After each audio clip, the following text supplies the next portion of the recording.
I'm Jo Huey, and today I'm reading an excerpt from my book Transition.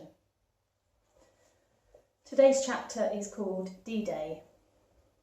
I was working at a company in Poole and I can visualise the day clearly. It was the 2nd of May 1996 and I had a call from reception that the police were here to see me. Immediately I thought it was something to do with my dad. I went downstairs to an office that was empty and they said, "I'm afraid to say that your father has passed away." I was in shock, although part of me had known it was about him. I just thought he had done something wrong. I was in total shock. Even though he wasn't a healthy man, I didn't expect him to simply die. I felt like I watched their mouths tell me the news, but my head couldn't take it in fully. I was talking and walking and functioning, but I wasn't there. I wasn't with it at all. I was like a machine. I just did what I thought I had to do, and I didn't stop to take it in.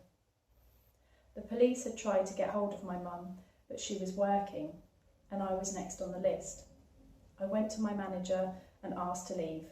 They sat me down in the managing director's office and asked if I was okay to drive. I said I was because I just wanted to leave.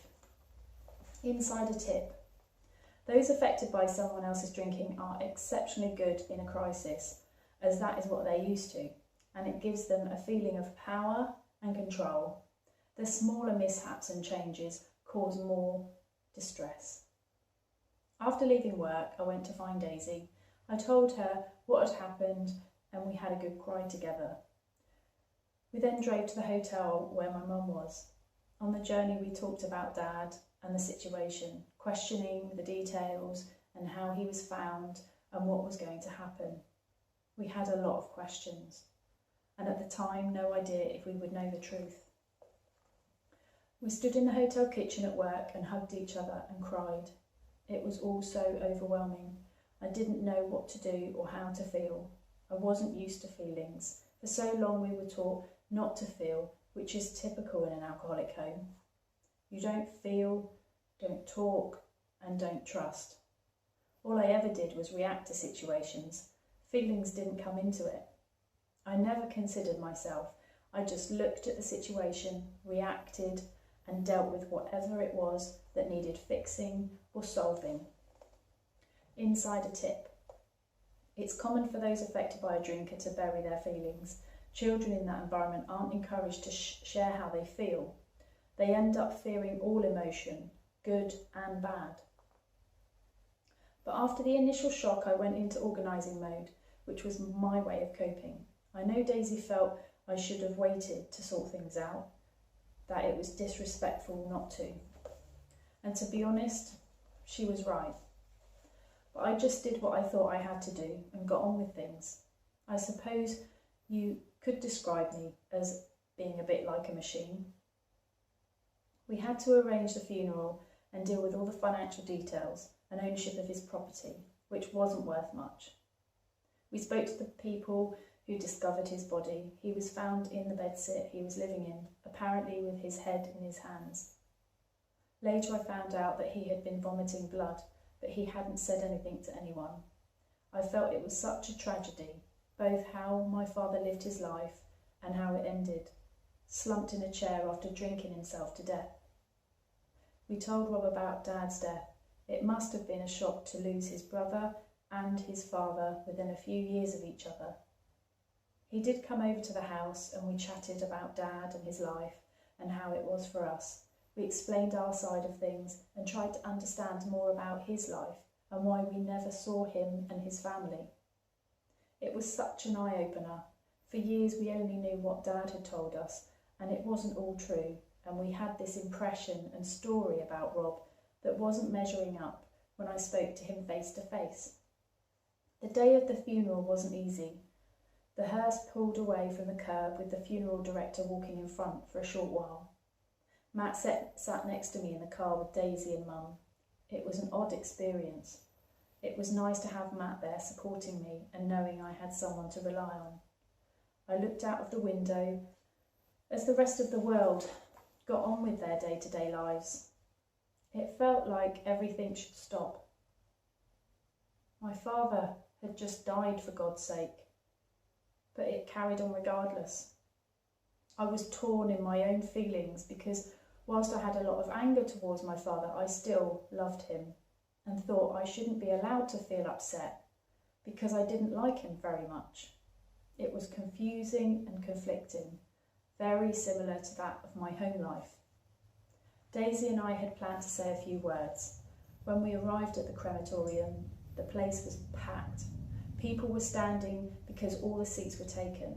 I never realised my father had so many friends, or maybe they were their mum's friends and there to support her. At the ceremony we played Elton John tracks, one of which was Father and Son. One of his favourites and related to Jake. He loved Foreigner, so we included that too. He had left no will, so we just did what we thought he would like. I believe he would have been happy with the send-off we gave him, and a lot of people came to show their respect. When it was my turn to step up and say my bit, Matt came with me. I began to say how, whilst life was difficult, he was still my father and I loved him a lot and that I'd missed him. It got too much for me and I ended up in tears and couldn't carry on. Matt stepped in and finished it off for me, as well as reading Daisy's tribute. It was a lot harder than I thought. People knew I hated my dad at times, but he was still my father and I felt loyalty and love towards him, no matter what he did. That day was very painful, and the days to follow too, but we all went through the usual stages of grief until we got to the point where it all became a lot easier, which took time. We remembered some of the good stuff, but unfortunately there was a lot of bad. I didn't want to look back at him that way for a long time. I regularly went to the crematorium and laid flowers where he had a plaque.